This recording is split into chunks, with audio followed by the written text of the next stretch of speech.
Wuching, in front of the main hall, many servants are also looking up to the sky. In the towering pavilion, a vigorous red, fighting chi rises into the sky. The fighting chi is like a brilliant sun, exuding extremely hot fluctuations, and even the air is scorching hot, burned and twisted. Congratulations to send your son off. I wish you a successful return. Many voices came from below. Huh! The red fighting chi roared out, like a cloud of fire. And on the cloud of fire, a slender figure stood with his hands behind his back, with a look of contempt. He ignored the many people who saw him off, and just turned his eyes to a certain room in the depths of the mansion. After a while, he withdrew his gaze, no longer hesitated, stepped on the red grudge, and disappeared into the sky amid all the attention. Sword King City. Beneath a lonely peak like a blade, a figure walked out of the mountain step by step. As he got closer, he realized that it was a young man in a gray robe. However, there was a black cloth wrapped around his eyes, invisible. There was a frightening aura. Behind him is a black sword. The black sword is simple, as if it has no front, but there is an astonishing sword energy which radiates out. The stones on the ground where he walked are all cracked quietly, and the fracture was as smooth as a mirror. He raised his head, his eyes, which were covered by the black cloth, seemed to be directed to a distant place. The land of ruins, he murmured, his voice extremely hoarse. I need a real opponent to sharpen my sword. That Jianqi and that Wu Huan from Wuching should be good opponents, right? Hearing the words in his mouth, the black sword behind him vibrated slightly, as if he couldn't wait to compete with the top figures among his peers. City of 10,000 beasts. Roar! There was a deafening beast roar resounding from the city, and then people in the whole city saw a huge winged beast flapping its wings and soaring into the air. On top of the winged beast, a delicate young girl was sitting on her knees. Her long green hair and her eyes were full of agility and a quirky appearance. On her tender shoulders, an ice-blue bird was beating and chirping, and there seemed to be boundless coldness in the pair of bird pupils. Hee, Xiao, we can finally go out to play? The girl touched the bird, her face full of excitement. I heard that the ruins are really fun. I went to a lot of great people. Hee. No one of the same generation in the city of 10,000 beasts can beat us. I hope those guys won't be too boring. Let's go. The girl shouted loudly, and the winged beast let out a low roar. Its wings vibrated, its speed skyrocketed, and the wind flew away. Bang, bang, bang. In a city, a bald man dashed out from the city wall, and a long spear stood out behind him. The great fortune is mine. The bald head shouted and disappeared like a ghost, apparently rushing to the ruins. Boom! In a martial arts courtyard, the violent fighting chi burst out and swept across, sending dozens of figures flying upside down in embarrassment. You are too weak. It's boring. Tell my father. I'm going to the ruins. It's boring to stay here. In that chaos, there was only one figure standing in the field. His body was strong, like an iron tower, like a ferocious ape. He grinned and laughed at the crowd. Then, without any hesitation, he stomped the soles of his feet, and his figure rose into the sky. After a few jumps, he disappeared. Looking at his leaving figure, everyone in the Martial Arts Institute breathed a sigh of relief, and then burst into cheers. This monster has finally left. Finally, I don't have to suffer from him anymore. Those guys who go to the ruins are probably going to be out of luck. Once they are entangled by this lunatic, they will be finished. To the north of Qingsheng, there is a snowy family. Miss, the time has come. The master asked me to inform you that you can leave. Outside a fragrance pavilion, a maid's careful voice sounded. Inside the incense pavilion, on the soft bed, A snow-white body was wrapped in a thin quilt. But even so, it still outlined that extremely enchanting curve.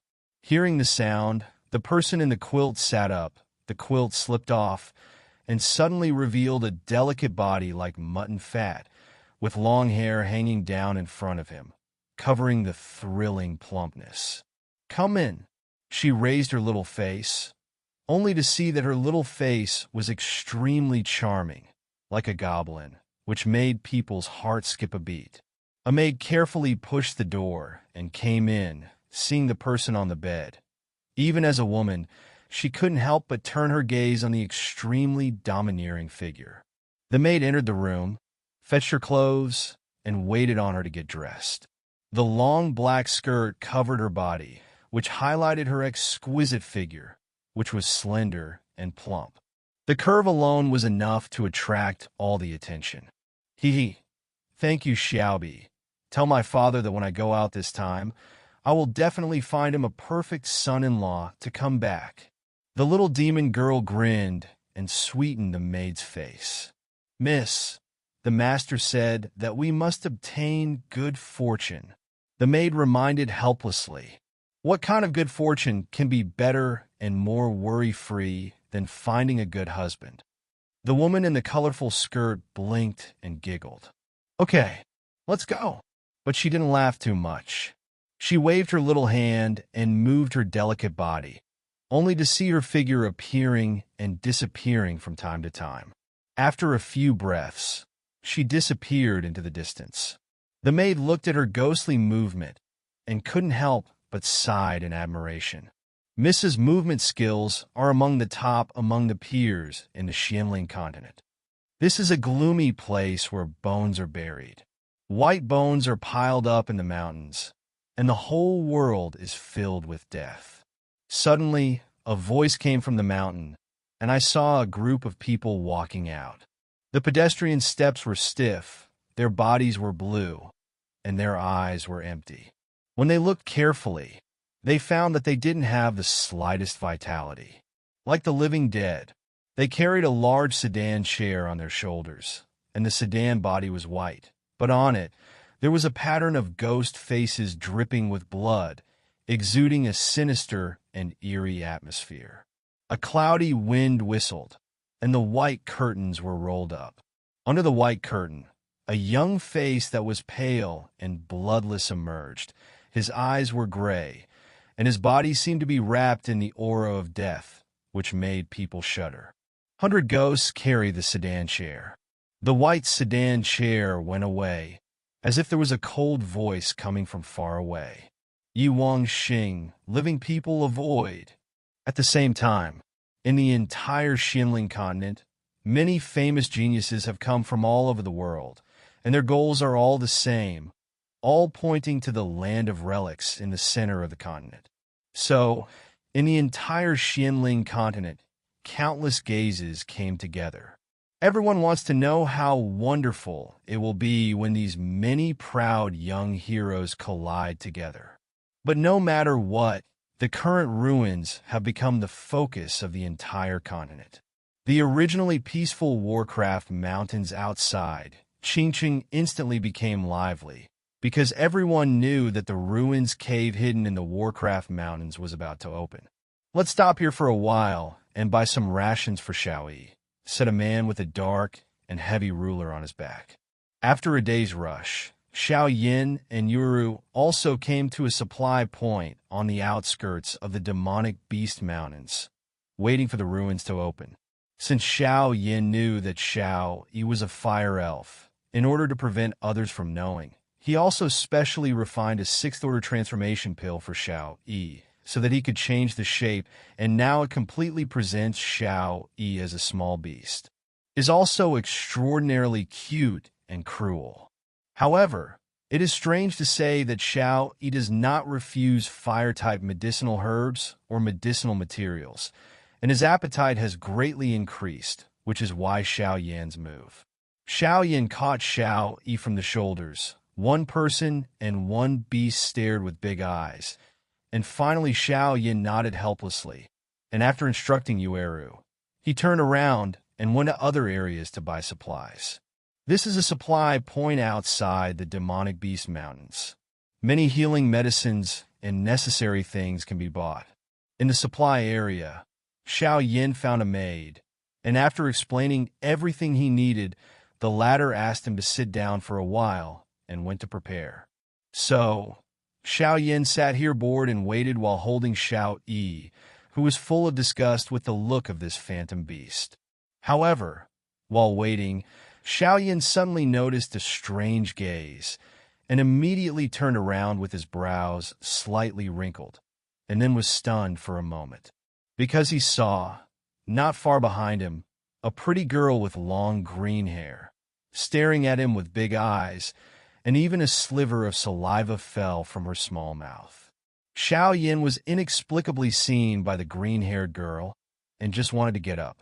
At this time, the green-haired girl also walked up quickly, so Xiao Yin realized that her eyes were not looking at him, but at Xiao Yi in his arms. "What are you doing?" Xiao Yin looked at the green-haired girl vigilantly.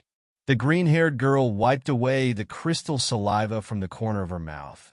Her and white eyes burst out with extreme, scorching emotions. She stared at Xiao Yi, and her delicate voice made people shiver. "Little brother, sell this little beast to me. No matter how much money, no matter what the price, I'm willing. Buy Xiao Yi." Xiao Yin frowned slightly, then said decisively, "Don't sell it." Xiao Yin shook his head and refused neatly. He knew how cruel this little thing was in his arms, so he was sure that as long as he dared to nod, this little beast would slap him directly with one paw and slap him alive. When the green-haired girl saw Xiao Yan's rejection, she was a little anxious and hurriedly said, "Little brother, sell it to me. I will give you 5 million gold coins, even if it's an immortal rank fighting skill." Gritting his teeth, he looked at Xiao Yi in Xiao Yan's arms. She stared intently at Xiao Yi's eyes, as if she saw through the phantom shape at a glance, full of incomparable enthusiasm, because others could not feel Xiao Yi's power, but she had a unique way to know Xiao Yi in front of her. What an amazing little beast. 5 million gold coins? Immortal rank fighting skills? Xiao Yin was obviously also shocked by the generosity of the girl in front of him.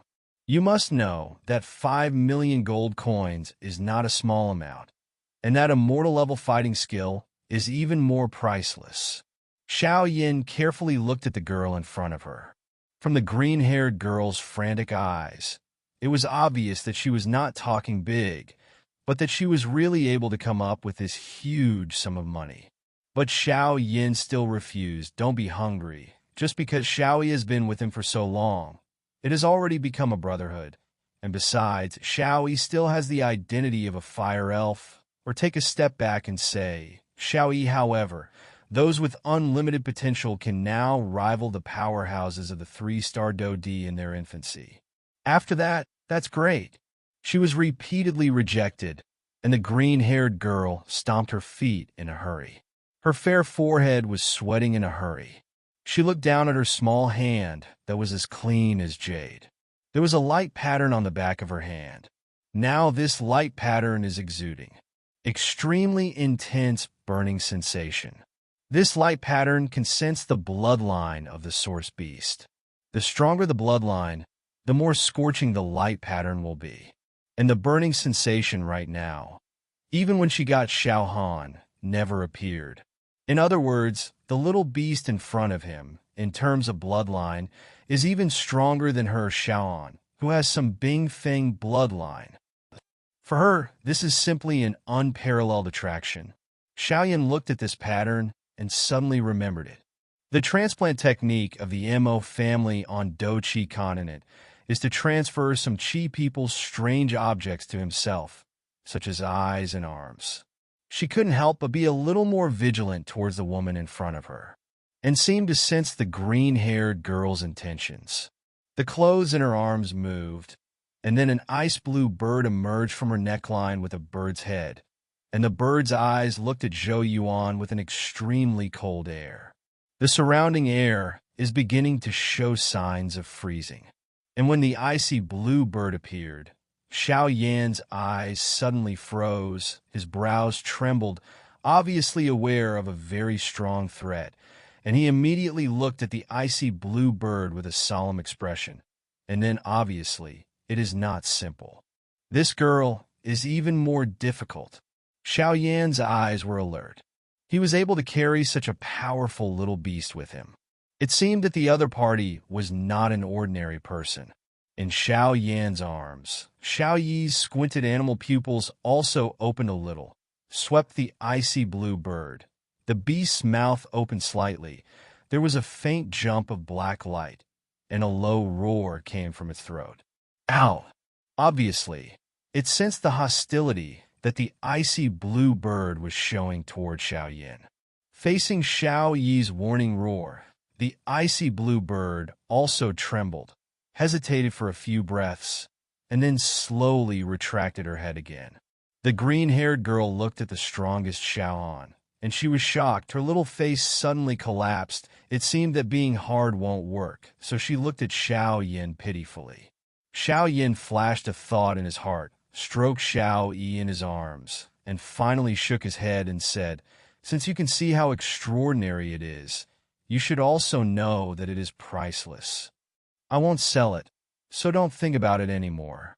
After Xiao Yan finished speaking, there was also a maid who had prepared all the things he had purchased before.